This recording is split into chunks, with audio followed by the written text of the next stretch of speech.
Leo karibu tuone aina za ndoto na njia 5 muhimu. Tupate njia 5 muhimu zinaweza zikatusaidia kuepuka ndoto mbaya. Hapa sitaki kuwa mtaalamu mtafsiri wa ndoto, ila nataka tu nijue kwamba inapotokea kitu kinachoitwa ndoto ni yale maisha tunayokuwa nayo subconscious life wakati tukiwa tuko usingizini.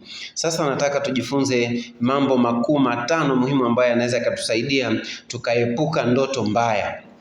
Ndoto mbaya ni zile ndoto ambazo ukiwa umelala, ukiwa kwenye unconscious umelala usingizi, unajikuta unaamka au unakurupuka fulani ukiwa ulikuwa unaona kuna maisha fulani yalikuwa yanaendelea ambayo yanaitwa ndoto ilikuwa inaendelea hiyo hapo. Sitaki kuwa mtafsiri wa ndoto, nataka tuepuke ndoto mambo 5 ya kutusaidia tuweze kuepuka ndoto mbaya zile ambazo ukistuka unaweza kuwa unajikuta unaingiwa na hofu au unaogopa.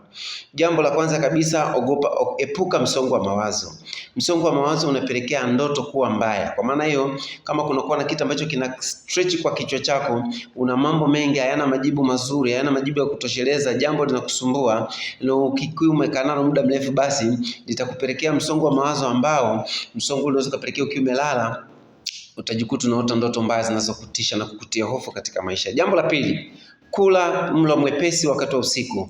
Jitahidi kula chakula chepesi chenye kimiminika cha kutosha wakati wa usiku. Epuka kula vyakula vyenye viungo vingi tofauti wakati wa usiku, yani masaa machache kabla ya kulala. Vile vile pia inaweza vikapelekea ile hali ya kudisturb mfumo wa mmeng'enyo wa chakula, ukajikuta chakula umeng'enyaji wake unakupelekea wewe kuwa na ndoto ambazo sio nzuri, ndoto ambazo zinakutisha, ndoto ambazo zinakutia hofu. Hasara hizi ndoto ni kwamba zikikuingia zikakutia hofu, utajikuta kwenye maisha hujiamini, unawaza na kadhalika, unahasiri hata utendaji wako wa kazi. Jambo la 3, epuka kutazama au kusikiliza vitu vya kutisha. Kuna watu wengine wanapenda kusikiliza muziki, lakini muziki wenyewe utakuta ni mkubwa mbaya, ambao unaimba wimbo lakini sasa sio mzuri. Unasikiliza wimbo wa Lemi Ongala, kifo.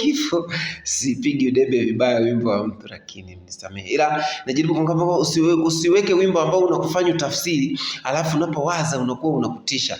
Au unaangalia movie masaa machache kabla ya kulala, unaangalia movie ambao ni ngumu, zina mauaji, zina vitu kama hivyo hapo. Kwa hiyo epuka kutazama au kusikiliza vitu vya kutisha muda mfupi kabla ya kulala. Ikiwa ni music, vitu ambavyo vina tabia kuasili sehemu yako subconscious mind yako wakati ukiwa umelala. Jambo la 4, omba, sali au piga dua kadiri ya imani yako. Yaani muda kabla ya kulala, jitahidi unasali au jitahidi unafanya sala, unazungumza na Mungu kwa njia ya imani yako wewe. Mimi sijui imani yako, lakini jitahidi kusali.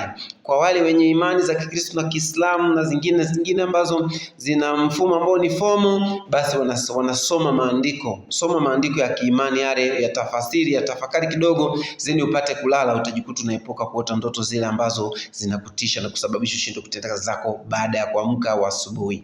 Lakini jambo la 5, lala mazingira yaliyo tulivu, mazingira safi. Kusiwe na mwanga mkubwa, usilale eneo lenye mwanga mkali sana, epuka sana mwanga mkali, lakini epuka eneo lenye kelele nyingi. Pia inaweza kupelekea likatrigger, likadisturb subconscious mind yako au ile mind wakati umelala, ukajikuta unakuwa unaota vibaya. Msingi muhimu, epuka kulalia ubongo wa nyuma.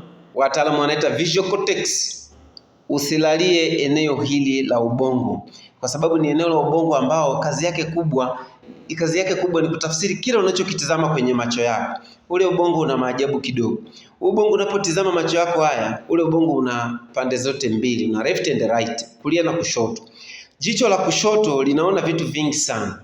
Sasa anayetafsiri vinavyoonekana na jicho la kushoto ni visual cortex upande wa kulia, na yanayoonekana upande wa kulia visual cortex upande wa kushoto. Vice versa is true. Ona network hiyo inavyokuwa imeingiliana hapo, kwamba yanaonekana huku jicho linaona haya vinaenda kukutana huko, lakini anayetafsiri wa kushoto ni tafsiri vya kulia. Sasa mfumo huu pia ndio ubongo ambao kwenye masuala ya mmeng'enyo wa chakula, wataalamu wenyewe wanajua huko ndio ubongo ambao pia unaweza kuna mmeng'enyo wa chakula. Kwa hiyo unaweza kukuta labda umechelewa kulala. Na kingine, epuka kula, yani utakuwa ule masaa 2 au 3 ndio uende kulala. Lakini ukila ukaenda kulala kabla masaa 2 kupita au 3, maana yake ubongo ule na bahati mbaya ukalalia ubongo wa nyuma huku visual cortex, ukalalia hivi ukaangalia juu hivi, wanaitwa umeangalia juu, yani umelalia mgongo, ni kwamba ubongo ule unatafsiria una tabia ya kuchakata uliokuwa unaona mchana, ubongo ule una tabia ya kuchakata chakula. Ndugu yangu, ni lazima wote unakabwa.